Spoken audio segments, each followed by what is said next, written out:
like that. Let's get Let's get into into it. it. Yeah. I'm Johnell. I'm with my guy, Matt Price, Cash Walking, and this is Heat Check powered by Designated Report. And it's not really the midway point, but unofficially All-Star break, midway point of the season. I think everybody has like 26 to 29 games remaining on their schedule. Yes. Everybody's back in action on Thursday, a couple days from now. So we got a full episode today. We're going to touch on the All-Star game. We're going to look into the future for the back nine of the season. Yes. So we got a bunch to get into. Let's get Yes. right to it. All-Star weekend, we talked about last week. We've talked about quite a bit this year with just changes in format and whether or not people actually care to watch the All-Star game anymore. I guess my initial question, All-Star weekend, Friday, Saturday, Sunday, did you watch it? And generally, how'd you feel about the weekend's festivities? Overall, look, I would give it a 6, 7 out of 10 overall for the entirety of the weekend. The games on Sunday, I'll start from the end and then I'll go back. The game itself was pretty good. The competition looked like it was, like guys were taking it pretty seriously. And things played out. I didn't like the time.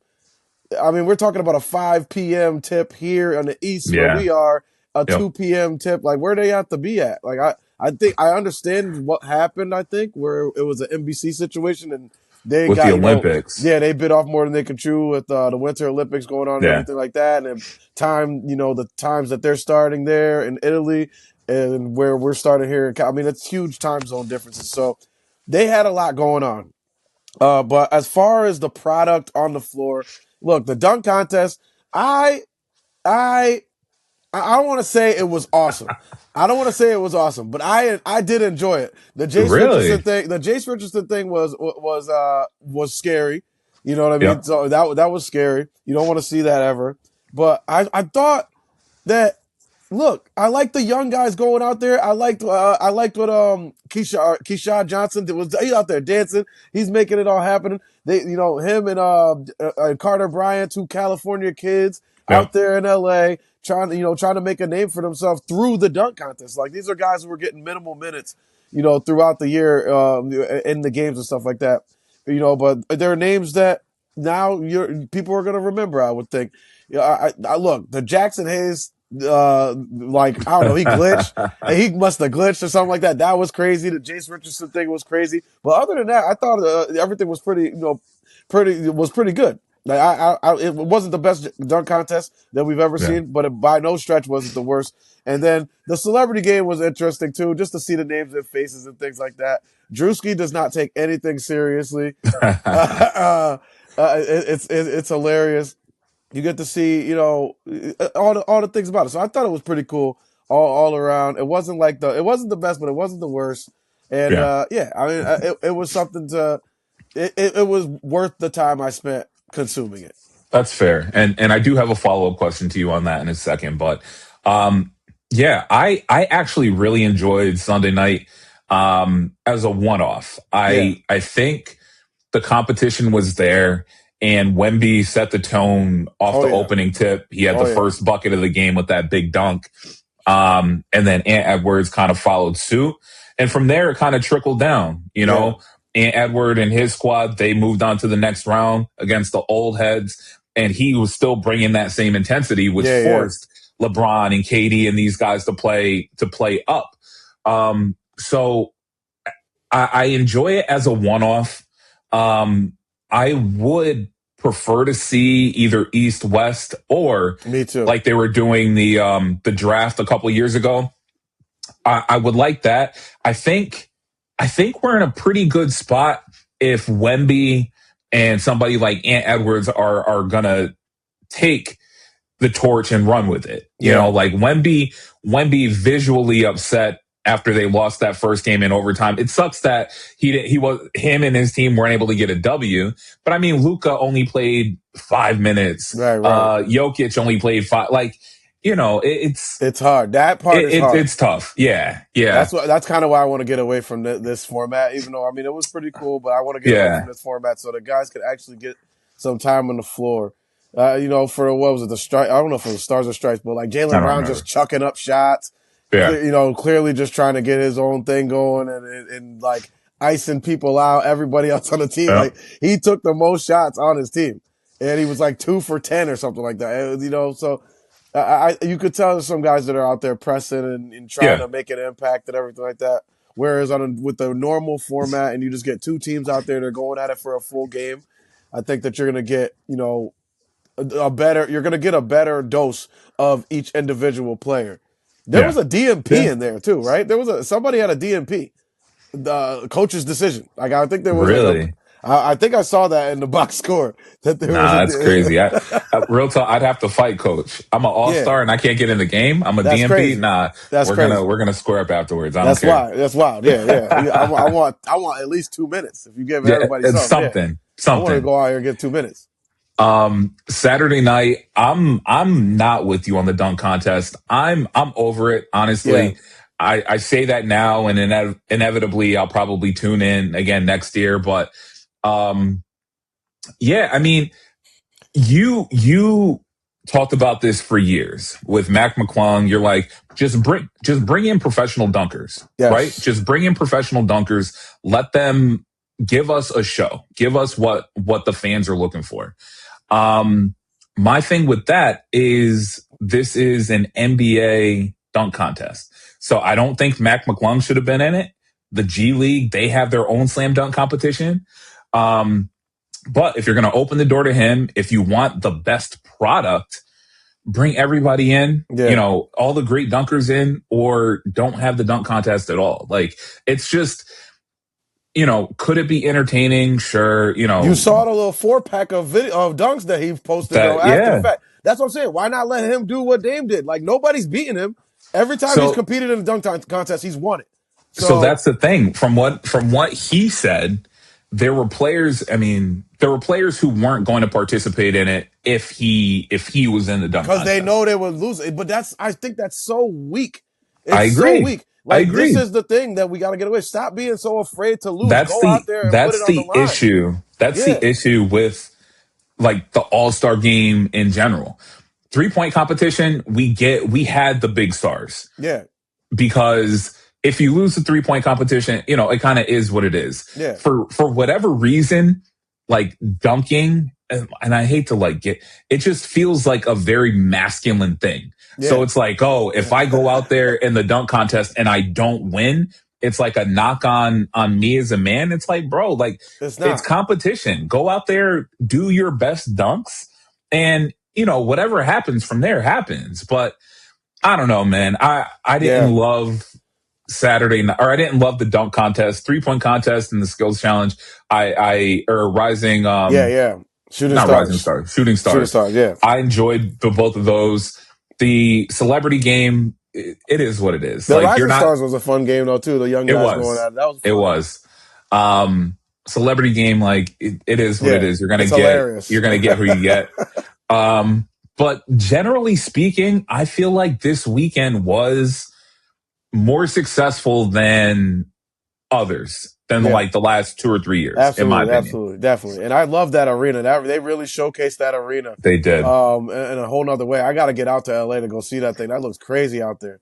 Yeah. Like the wall, the Jumbotron thing. Yeah. All the way around the full circled Jumbotron. Like that was real cool. All the lighting up and everything like that. It was really cool to see that arena.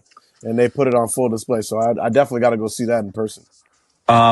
Do you think, again, I mentioned I enjoyed the game, or games plural, as a one-off for this year, because we really do need to drum up competition and players caring. Yeah. And it feels like we're right on the verge of like getting guys to care about the All-Star game again.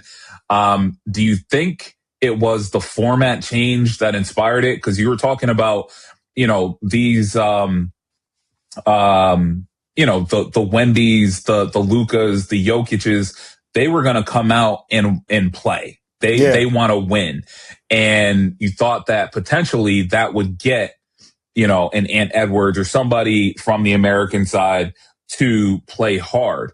Do you think the format tweak is what did it, or do you think it was Wemby? I think we saw footage come out of him talking junk to Ant Edwards, saying like, "I'm gonna guard you," and Ant's taking the opening Yeah. tip against it. Like, do you think it was the format change, or we just have players that actually want to Yeah. compete? I think that was a big part of it too. Like the personal challenges, like you're fighting these individual battles, and that was something that was cool to see. And then, like you said, everybody kind of follows suit. Everybody was like, "Oh, these dudes is going," and you don't want to be the OGs are out there. They don't want to Yep. be out there and then get cooked by these young boys. They Yep. still think they got it. KD still think he got it. Kawhi still think he got it. LeBron, all these guys, they still think they got it, and they do. So Yep. like they're not trying to like just let them have it. So I think that when these guys come out and they're really really playing, and you're like, okay, like all right, like let's go, Yeah. let's go. So that's what it is. I think it takes in the years past. What you've been seeing is guys just taking that approach of just being like the lazy approach, just not being serious about how they've been going about everything. So I think in this rendition, you had some guys leading the charge, the younger guys who Yep. were like, "Nah, I'm going out here and hooping, man. Like whatever, y'all not gonna be out here and embarrass me." And it works as a good thing in the game where that fear of embarrassment of losing that works Yes. in your favor for the game. Whereas in the dunk contest, we don't want to see that. But in the game, like that fear of embarrassment, you don't want to be on the court 5-on-5 and dudes out there embarrassing you. No player Yeah. wants that ever for any reason. So I think that it's dependent on how the players approach it. Yeah. No, I absolutely agree. And yeah, again, it feels like Victor Wembanyama took it personally to for lack of a better word or phrase, like put the All-Star game on his shoulders. I think there was a point in the game, in that first game, where Pascal Siakam was kind of taking his time getting back down the court on defense. And you saw Wemby like, yo, like, let's go. We got to get back on defense. And it's stuff like Yeah, that will shift the way absolutely. players approach this game. And I'm hoping it's the beginning of many. Wemby's going to be around for a very long time, and Edwards going to be around for a very long time. I'm hoping that the All-Star game continues to grow on this, to where we start getting more competitive games. Me too. With that said, let's kind of throw out this weekend, because again, I think general consensus, the numbers came in. Apparently, it was like one of the biggest Most All watched Star in like games. 5 years or something like that. Yeah. So let's set that aside for now. The All Star game in general, I think at one point in time it was supposed to be considered like the greatest exhibition. You have the best 23, 25 players in the world playing a game at the highest level.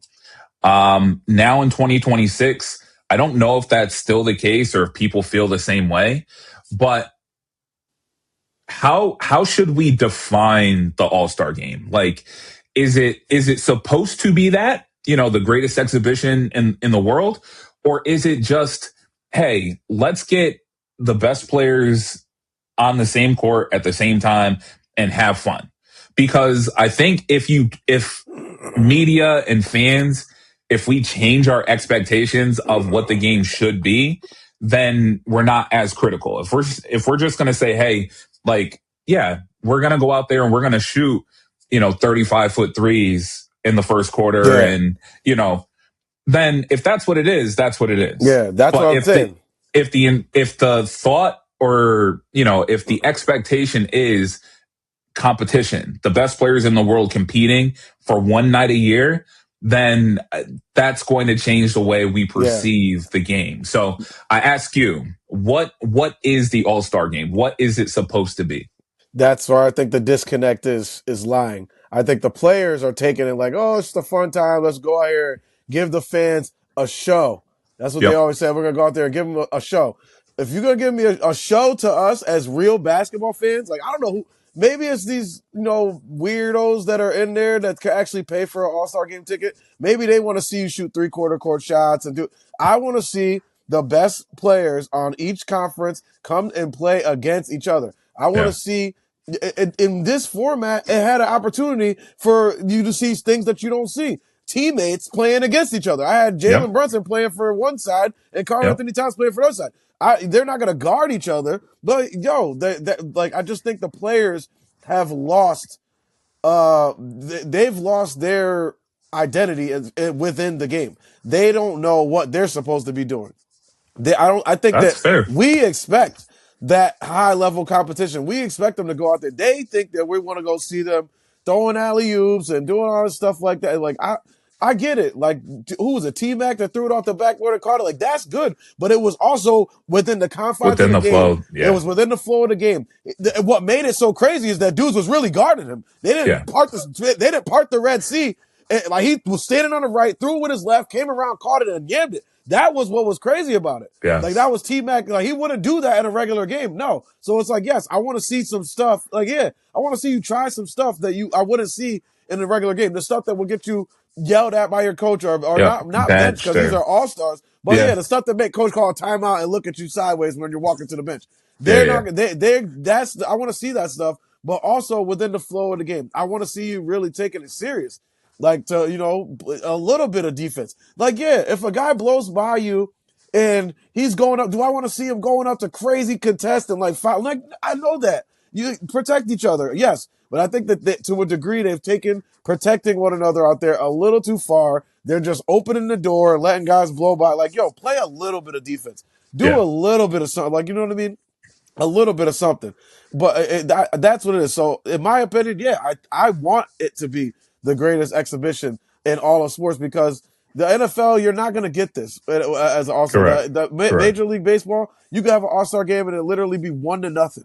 You know what I'm Yep. saying? But in this, I want to go back to where they score 200 something points or whatever. But it's high level competitive basketball. You know what I Yeah. mean?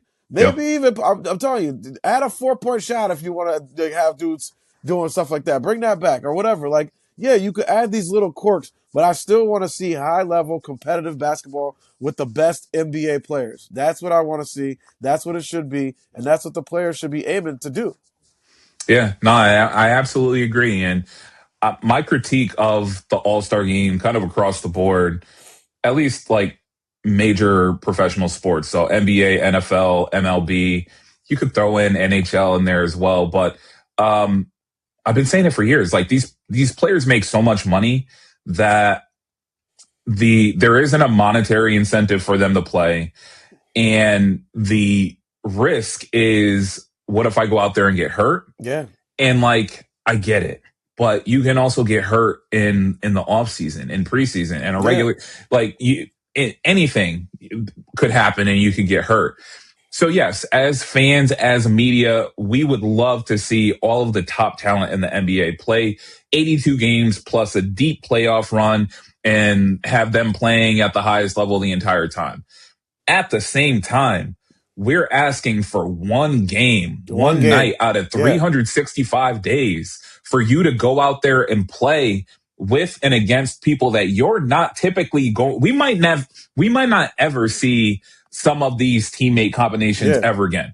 So like to go out there and just, again, like have a good time. Players, it's a game. Have a great time. At the same time, let's like care. Yeah. We care. We're tuning in. You got people paying $8, $9, $1,000, $3,000 to go see a game. Like, I want you to care. So For that I'm ticket in absolutely that with you. arena, I know them tickets was $1,000. They were expensive. I know it was probably to sit in the top row. It was probably $400 or $500 to get into that thing. I think I saw the cheapest ticket I saw, and it might have been a resale. I don't know, but it was like upper resale. deck. It was like $700 or $800. Yeah, and then it went up from there. The closer you get to the court, obviously. And I want them to have fun too. We want to see them having fun. That's part of the beauty of it all. Like, absolutely, you literally could go an entire season in the '90s and not see Michael Jordan smile, except for in the All-Star game. Like that, you know what I mean? That would be the only time he was smiling. And when Magic is ribbing him and this and that, and they're just like What's more fun than winning? Have fun, but go Yes. out there and want to win. The fans want to see you compete to win. That's what we want to see. You want to give me a show? Go out there and try to win. Care. That's the show we want to see. So I don't know what y'all got to do. Get the players association or whatever. Have a meeting about it. Figure out what y'all want to do. Like whatever you come back with, it needs to be. We need to try harder. Yeah. They're like trying to say, "Oh, how do we fix it?" Like, I don't think that there's anything to do to fix it except for I y'all don't need to think so play either. harder. Yeah. Y'all need to play harder. Period. There's no Yeah. like, stop trying to come up with all these things. You got Adam Silver jumping through hoops and coming up with all this crazy stuff because y'all don't want to play hard. Just play hard. Like you Yeah. played hard. Even in the years leading up to now, they would give you 2 quarters, 3 quarters of kind of like, horsing around, but the game would stay close. And in the fourth Yeah. quarter, they Yeah. give you a game, a Yep. real game. Like, give me 1 quarter at least. I'll take that. But yeah, man, like, I think that's the only fix. Just care. Just care. Yeah. For one night, like you said. That's it.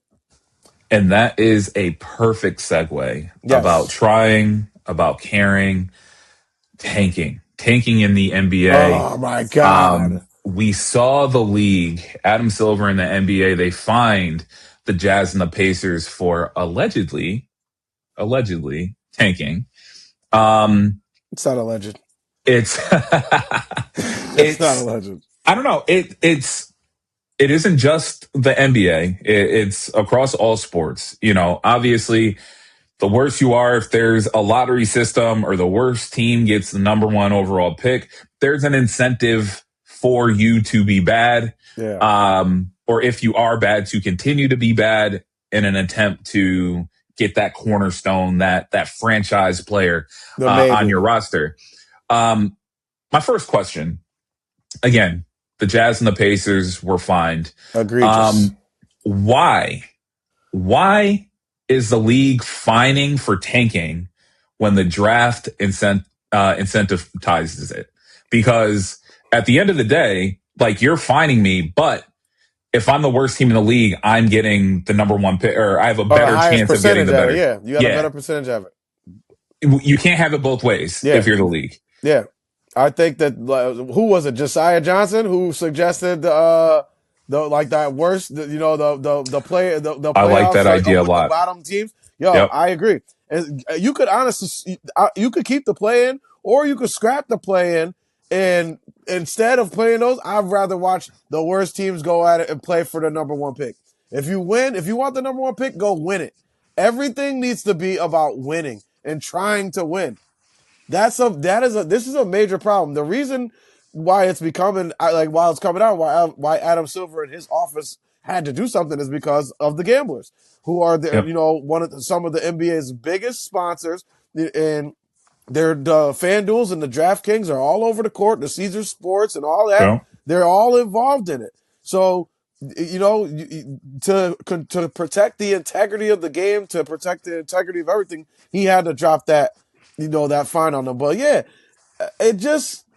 what it comes down to at the end of the day is that everybody has to just be professional. I understand that there's draft exceptions and things like that, but like, look, there's no telling that any of these kids that are coming, like, there's no guarantees in this thing. It's a definitely maybe situation. So you're doing your fans a disservice. And I want to read this Mark Cuban quote about his takes on. You saw this, his takes on tanking. That was the worst take of his life. But yeah, like, I think that it's a serious issue, and you're doing your fans a disservice. The people that are paying, you're paying customers, even if they are paying for your team sucks and they're paying for the opposing team. If the Lakers are coming to Utah, and okay, we're sitting everybody, we're probably not going to win this game, whatever. I don't go out there and try to win. Yeah. Go out there and try to win, because that is what people are paying for. Nobody's paying to watch you just go out there and lose and put no effort out. And just, to me, that's crazy. So the one thing, again, I don't think the league can have it both ways. You can't say we're going to fine you for tanking, quote unquote, like not being good. Yeah. But if you are very bad, you're going to get the number one pick. And it's like, okay, so if I'm a team, what is my motivation? What is my incentive to be like, hey, let's make sure we have, we're mathematically eliminated. Let me make sure we put a competitive team on the court and potentially blow our chance at getting somebody who will make us better moving forward. So there's a disconnect there, in my opinion. Kobe was a number 13 pick. What pick was Kawhi? Jokic was a second-round pick. Your front office, your general manager, your people, your scouts, all those people, if you want to go get a star, go find a star. You could find stars anywhere. There's players all over the world playing basketball. Go out and try to win. The number one pick, how often does the number one pick even work out? This is true. Very look valid at point. Zion. Look at Zion. What has he done for his team that tanked to get him? What has he done for them? Yeah. They have not. They've made the playoffs once, and he didn't even play. Yep. Like, yes. That's what I'm saying. This has to stop. The number one pick guarantees you nothing except for the number one pick. You're going to get a lot of promise. You're going to sell a lot of jerseys. You're going to sell tickets to the first 5 games, and then people are going to know whether or not this kid can play or not. And it's all about how you develop. It's about how you coach. It's about how you the pieces that you put around these people. So if you suck as a front office and you can't get anything around this player, is Danny Ainge good at his job or no? That's what it comes down to. Are you good at your job or no? Because it doesn't matter what pick you get. If you look at your roster, you go and get a player who's best going to help that team. The number one pick guarantees you nothing. It guarantees you nothing. In fact, some of the best players in the league were not the number one pick. They weren't even top 10 picks. Yeah. Jalen Brunson was a second-round pick. The Knicks' whole starting lineup outside of Karl Anthony Towns and OG Anunoby were all second-round picks or undrafted. So I just miss me with that, man. Go out, get your front office and your general managers and your scouts to do their job. Find players that can help you win wherever on earth they are. They're playing basketball everywhere now. Find them. Stop being lazy. It's lazy to just like, oh, we're just going to lose. We can't win this year, so we're just going to lose. And then we'll get the number one pick or have a chance at the number one pick. That's why they got rid of that whole thing. They gave you a 14% chance of winning, of getting that lottery ball or that ping pong ball. 14%. So you're telling your fans to F off for a 14% chance at a maybe guy? And I'm supposed to buy your tickets? Those arenas should be empty. Empty. I would never show up for that. Ever. And for a absolutely tanking team. It's egregious. And Mark Cuban said this. This is a good time for me to bring this in. The NBA should worry more about fan experience than tanking. It should worry more about pricing fans out of games than tanking. You know who cares the least about tanking? A parent who can't afford to bring their 3 kids to a game and buy their kids a jersey of their favorite player. Tanking isn't the issue. Affordability and quality of the game presentation are. That's BS because no matter what, if I pay to bring my kids to go or I can't, the tickets could be $11 per, and I go watch a tanking team, you're going to be able to see that product on the floor. My kids, I don't want to show that to my kid. A team that's actively not trying to win. My kid's going to go and wonder why the dude whose jersey we just bought is not injured but not playing. That is egregious. So, yeah, miss me with that, man. Tanking is a disgusting thing for a real professional league. It just should not be doing. You should not be purposely losing. And they are. And I don't care what they say, they are. We can tell. Stop it. Man, preach. Yeah, I mean, you took the wind out my sails a little bit because I was going to propose a way to try to fix this. But again, even then, like, to tie this back in with the All-Star game, I know for years we were talking about like John Moran and, I proposed a question to you and you're like, more money.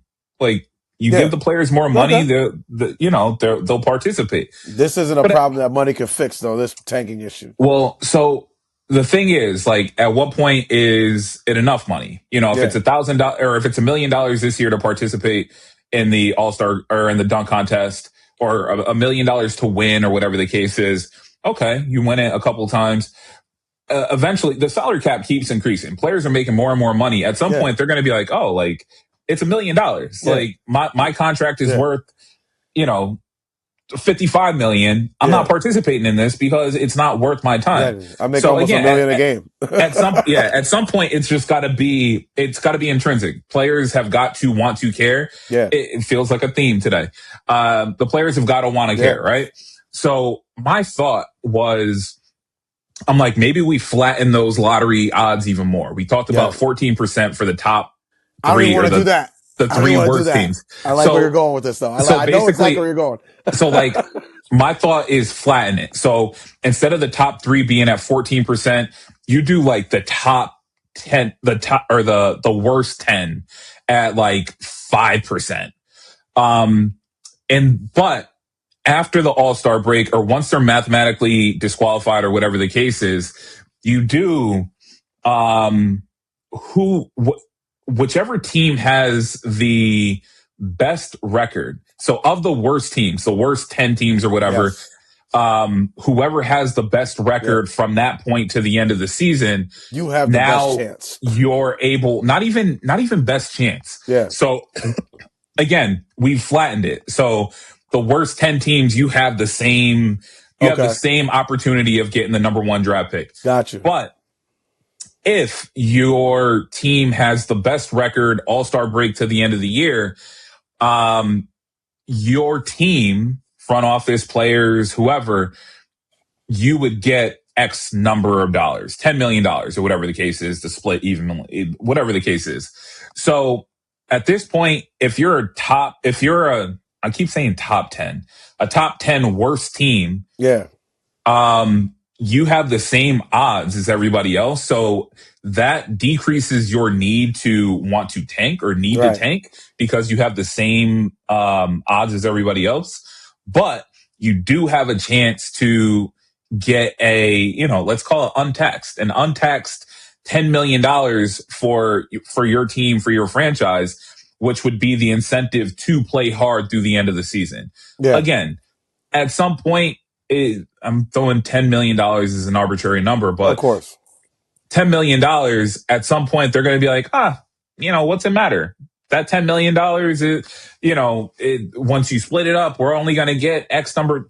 So it might just get to a point anyway where people are like, we don't really care. I like the idea of flattening it and leveling. Like if you're not in the play-in and you're not in the playoffs, all those teams that are in that group, you all have the same odds. I like that because now if you say, if you're the bottom 3, those bottom 3 teams, they're going to get the 14% chance, then that incentivizes you to be a bottom 3 team. And that's what we're seeing with the Pacers. The Pacers know they got Hallie coming back next year, and they're about to have a lottery pick. So, okay, now I can bring in a top-level player, a top 4, 5, 3 player in the draft, and pair him with, they're making other moves. They're trading this guy out. They traded Ben Mathurin away to get some. So they have an opportunity to regroup, retool, and have and start their next run. Then I get that. I understand what they're doing. Like, absolutely. I don't want anybody who's watching this to think that I don't understand exactly what's happening. I get it. Yeah. But I'm saying the league needs to stop incentivizing losing with the way that the draft process and the lottery process works. I like giving everybody the best shot. I was going to take it one further. I was going to say, all right, you're eliminated. I would say I want people to try hard as you can to get to the play-in. If you try and you just don't win, then boom. First team that out of the play-in, you get the number 1 pick and run it down like that. Penalize these teams. You got to penalize them for trying to lose. I want everybody trying to win. It needs to be a penalty. They gotta feel that hurt because a team that whose fault is it at the end of the day for you having a garbage team? Somebody's gotta where's the incentive to win? You gotta penalize them. Instead, if it's like that, then now if I'm a front office of a Pelicans or Jazz or whoever, the Pacers are in this conversation because they're actually a good team who's missing their best player. Yeah. That's a whole different thing. Even what the Wizards are doing, like Anthony Davis and Trae Young probably could play, but they're choosing to sit them out because they want to have one more high draft pick, or like I said last week, they want to use that pick that they get to go and get one more guy and then try to start winning next year. So I get it. what they're doing is shameful, but also I get like they're trying to their front office, their GM. He's a new guy there. He's trying to fast track winning the way that he's learned how working in other front offices. So I get it, but I just don't want to see them rewarding losing with. I agree. Especially with this draft class coming. This is being touted as one of the deepest draft classes coming from college basketball and internationally in the last like 30, 40 years since LeBron and them. Like they're talking about this draft class is deep. You don't need the number one pick to get a player who could be a transcendent star. So everybody should be going out there trying to win. And that player don't want to feel like, oh man, I'm going to this team, they stink. So I get it, man. It'd be better for everybody if everybody's actually trying to win. It's better for the league. It's better for the product. Better for the fans. Better for everyone. So one last thought on that is, you mentioned basketball is being played around the world. You can get great players late in the first round. You can get them into the second round. You can get undrafted free agents and free agents that can really make an impact on your team. I think it was Alexi Brown who said this a couple of years ago, but she essentially just stated, and I don't remember the quote exactly, but basically she was like, your draft position is not as important as the fit. And that goes to your point that even if you have the number one overall pick or you have a top 3 pick or whatever the case is, if that player doesn't work with what you have currently on the roster, it doesn't work with your coaching philosophy, it's just not going to work. Yeah. So exactly. Like to your point, the GMs need to do their jobs. Yeah. The GMs need to, and scouts need to go out and be like, all right, and it goes back to the conversation we had a couple of weeks ago. In terms of a GM, yes, you want to put a good competitive team on the court right now. This season, you want to win a championship every year. Obviously, that doesn't happen for everybody. Of course. The GM also has to be able to forecast and say, okay, this is where we are in 2026. Where are we going to be in 2028? Where are we going to be in 2030? Yeah. Who's coming up on the draft boards? Who's going to be a free agent? And be able to look at all of these things and put together a cohesive plan for how this team is going to function. Exactly. And if you're going to bank on a possibly, what'd you say? Possibly maybe? Definitely maybe. Definitely maybe. Definitely maybe. At number one, you're in for a world of trouble, in my opinion. They didn't have any plan for Zion. Like Zion already got a GM and a coach fired because they had no plan except for to bubble wrap him and not anything on the court. Like it was very literally like, we've never seen this player or this type of player ever. Mm-hmm. We see all his highlights. He went to Duke. He did all these things. We're going to bring him in because he's the best player in this draft. And nothing else. No plan. And from there, nothing's happened. Yeah. No like you scheme, said, no scheme. Nothing's happened. No scheme to support his skill set. Yep. No teammates to support his skill set and the things that he does on court. No, nothing. Or doesn't nothing. do. Yeah. Nothing. They didn't do anything for him. What did they do? Where was the point guard for him? Where was the offensive scheme for him to be in pick and rolls all day, in and out, dive into the basket? Where was it? Where was the coach to say, you know what? He don't have handle like that, but I could definitely set it up for him to be like a point forward type thing. Let's get him in transition. Let's get him on the move. Let me get him playing downhill. How do I do? Where is that? Where is it? There was nothing. There was nothing. Again, and we'll move on. But to your point, let's bring in Zion. Let's sell a bunch of merch, a bunch of jerseys, a bunch of shirts and sweatshirts because of his name. But there was no actual plan as to how this was going to work. And we're seeing how that panned out for not only Zion, but for that franchise. So absolutely. Teams, we need you to lock in. We need you to lock in, man. Stop playing. One last thing before we get out of here. Phil Jackson. He's one of the one of the best coaches ever. Not necessarily the a fan favorite of the New York Knicks. But He's a champion with the he Knicks. I love him, but I just hate his he's thoughts. as um, Phil Jackson's got a 40-20 rule, and some of Yes. you guys may have heard of it. But basically, Phil Jackson's rule is essentially it states that a team must reach 40 wins before they reach or accumulate 20 losses for them to be considered a potential champion. And for what it's worth, the numbers are in his favor. 19 of the last 20 champions have met that. They've gotten to 40 wins before their 20th loss. And 42 of the last 46 have all met this criteria. With that in mind, the true contenders for a championship would be the Pistons, who are 40-13, the Thunder, who are 42-14, and potentially San Antonio, who's at 36 or 38-16, and the Celtics, who are at 35-19. Yeah. Obviously, this doesn't apply to, a major injury or, somebody coming back from injury like the Celtics potentially. Trade deadline acquisitions. Trade deadline. Yes. All of those things could play a role in this. But again, he has a pretty good track record over the last 45 years or whatever it is. So I guess my question to you is, obviously, you're a Knicks fan, rooting for the Knicks, won a championship this year. Based on this, you guys are already out of contention. You're out of here. We're out of it. I guess that's it.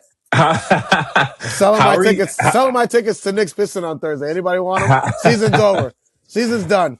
How are you feeling? I mean, can the Knicks or other teams, not just the Knicks, but can other teams that have already accumulated 20 losses, can they still be competitive? Can they get in this? Can they win a championship? Or is it just these four? Absolutely. We're talking about, look at the teams that are Minnesota. I would see them as a title contender, 34-22. Say what you want about the Lakers. They got Luka Doncic, one of the best players in the world. LeBron James, a proven champion, 33-21. They have a shot to go and get it. The Rockets, they got Kevin Durant. They have a coach who's been there and played and coached as an assistant on championship teams. We have the Nuggets. They are champions already. They've won championship. And then that's just in the West. And then in the East, James Harden has looked pretty good in that Cleveland Cavaliers uniform. Yeah. He has looked pretty good. They're flowing over there. He has fit in seamlessly with that thing. And they're 34-21. Knicks are 15 games above 500. And that is with having an 8-game losing streak or something crazy like that. Yes. They still have a shot. They still have a shot. And it primes them for the second half of the season. Yeah, and I think that this rule excludes too many teams that really do have a shot. Jokic missed all these games when he was out injured, so Denver ends up with 20 losses. It doesn't account for enough things for me to hold it to, even though there is some historical truth to it. He's 90% over the last 45 years. There's historical truth to it. But then every year is different. Every team is different. And a lot of these teams that you would say are out are different than they were a couple weeks ago. So I think that it's still pretty wide open. We got 30 something games left. Yeah. I mean, the Knicks have played 55 games. They have just under 30 games left. They're going to be fine. They're going to be fine. And I think the Nuggets, when the Knicks played the Nuggets in that thriller, overtime thriller at MSG, all I said to the people I was watching that game was this could be a finals preview. Both teams could get hot. The playoffs we know are so different. They're so different when you're playing against a team. Every time you're playing the same team, you're figuring each other out, game in and game out. I think that this rule excludes too many people. Okay. You got even the Sixers. I don't want to say that they don't have a chance. They got a shot. Maxey and these guys, they got a shot. Embiid, when he's played well. If they could get him healthy, I know this is we've always said about him. If they could get him all the way healthy and keeping him out there for a whole series healthy, he's still as good as anybody. So I don't know what the situation with Positive P is, but You know, we got to see what that's up. But yeah, man. True. All right. Yeah, Well, we'll have to there's still keep an too many eye on teams. it. Yeah, it excludes too many teams, and we've seen crazier things happen. Okay.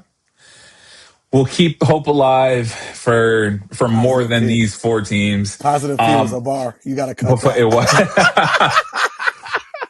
before we get out of here, do you think, take your fandom out of it, Okay. do you think the NBA champion is one of those 4 teams? Pistons, Thunder, San Antonio, and Boston. Uh, it would be the Thunder. If I think that they just have everything still out in front of them. I don't even think they've played their best basketball, and they've only lost 14 games. So I think Okay. if there was a team out of those 4 that you mentioned that don't have the 20 losses and have the 40 wins, then it would be them. Yeah, I would Okay. say Thunder repeat if I had to pick. Gun to my head. Fair enough.